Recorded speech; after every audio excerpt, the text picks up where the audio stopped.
How you have 2 boys, right? Yeah. How old? 6 and 9. 6 and 9. Yeah. Yeah. My daughter's only 3.5, and I'm struggling with how to explain it to her, because my dad didn't explain it to me, and He was just like, check this shit out. well, no, I mean there's a term, you'll hear people say the term kayfabe, and Yeah. so he just figured it was best for me to always believe. And for example, the 4 Horsemen broke his arm, but they also broke his leg at one point in the cage. I remember finding a cast, and he had this giant closet, and it was a big cast like I had when I broke my leg on my 4-wheeler, except it had hinges, and it opened up. And I thought, oh, that I want that cast next that's a good time. cast. Not Yeah, realizing that this was something that might have gone on for the public and might have gone off. But yeah, he I guess the way we put it, he raised me very old school, which I wouldn't recommend. Yeah. Because I'd meet people like Ric Flair, and I'd meet these Arn Anderson, these nefarious enemies of his, and kind of having like a disdain for them. Sure. Already not understanding these were your partners. These were people you were making money with and selling tickets with. Wait, until which age were you? Sadly, 27? You ready? You ready? Yeah. You ready? I was 14. Before you kind of like, So there's 2 big... wait, so he doesn't come down the chimney and leave stuff around? Right, Yeah. right. So I was 14, and I think part of the reason it took so long is because I wanted the magic. Yeah, to be for real. sure. So there's 2 incidents. One, I'm watching DDP wrestle Hacksaw Jim Duggan. They're on this show in Daytona, and they're out in the ring earlier in the middle of the day, like 3 o'clock. Yeah. And that's not something you see that often. A lot of people think like wrestlers are out there practicing. Yeah. It's not as, you don't see that often. But they're out there, and they're just going over stuff, and they're in the middle of this heated rivalry. I remember watching it, and I thought, okay.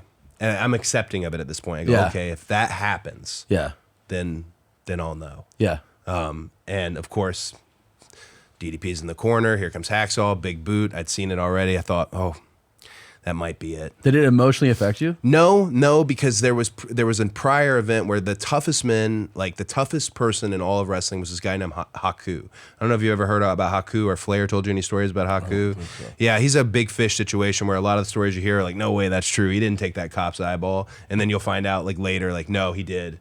He was all those things.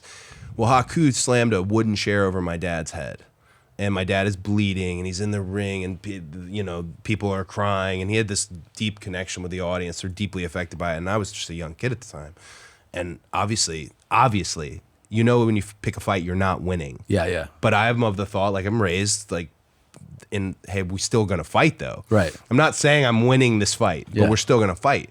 And he came back to the locker room, and I was sitting next to my dad. My dad's bleeding, and I remember I stood up. I don't know what my game plan was, but I stood up, and my dad like swiftly knocked me back down in my seat. And then Haku, who happened to be one of the most gentle, sweetest human beings in all of wrestling, came over to my dad. He shook his hand. He kissed his hand. He helped him take his leg wraps off, because my dad was a lot older at the time, and just said, I love you.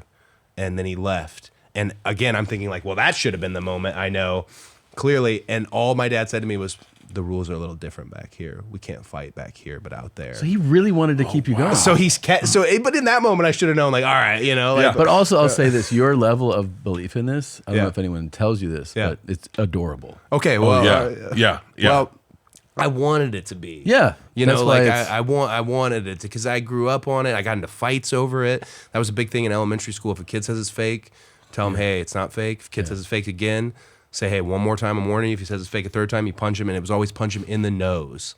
So that's terrible. That's terrible advice to give a kid. You punch a kid in the nose, you could break their nose, you could jack their face up. So multiple, hey, Cody got into another fight today. Hey, Cody got into another fight. My elementary school hated me, hated my dad. We were like the Addams family. That was one he could have at least been like, hey. Because I remember he told me as a young kid, he said, hey, you can tell them that I'm a salesman if you want to. And I thought, absolutely not. Fucking way. I refuse to say you are a salesman. My dad's fucking Dusty Rhodes. Yeah. What are you talking about? But now I'm in the space where she's 3.5, Liberty, my daughter, where I do want to say to her, hey, just let him know I'm a salesman. Yeah. Let him, just because I don't want her to get caught up in any of that. Because I've seen her watch a few things and been confused. I've always wanted to ask this though, because like you mentioned Tyson and his participation, and you have people come in that are like not background wrestlers, like a Mark Henry or like a Brock Lesnar or somebody, right? And so when they come in and they get what the world is, and that there's a lot of, it's obviously super athletic. Yeah. There's a lot of performance. And obviously, like, we all know that people get seriously hurt. And there's tons of people have had serious injuries and tons of surgeries and stuff. But do you have, moments with these guys where you're like, hey, like, don't fucking flip a switch? And like, do you have to like spend more time with someone like that who's coming from, MMA or like Mike with boxing, or do they just kind of get it out of the gate?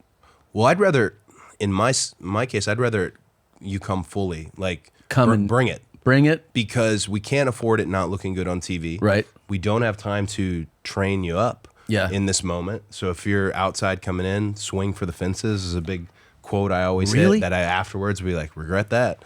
Regret saying swing for the fences. Yeah. But when Brock's a great example. It's very hard for me when I'll never say wrestling is fake. The F word, I get really weird about it, and I don't know why, but I always say to people, hey, this reason I don't say it is because if you look at that dad and his son or the family over there, their feelings are real. Yeah. So I don't need to say this is, but I can tell you, if people ever wonder how real wrestling can be, the 3 matches I had with Brock Lesnar are the most competitive.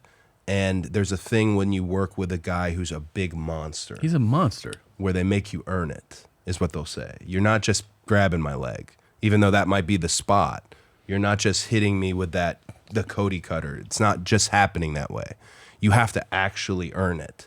And earn it is as close to it being in a real fight as I've ever been in my life. Yeah. I look back at the 3 matches with Brock lovingly and so proud of the body of work we put up. Yeah. But also I remember, scared is probably an appropriate term, but just that was the most aggressive, and I've been in fights, and I wrestled folk style, freestyle, did all that. That was the most real anything had ever been for me in the ring. And it actually gave me a whole new education on getting, I guess, to the top of our game. What it really means is there is an element of, you're not just taking this. Yeah. This is going to be a bit of a struggle because that man is a freak athlete. Bert and Tom, Tom and Bert.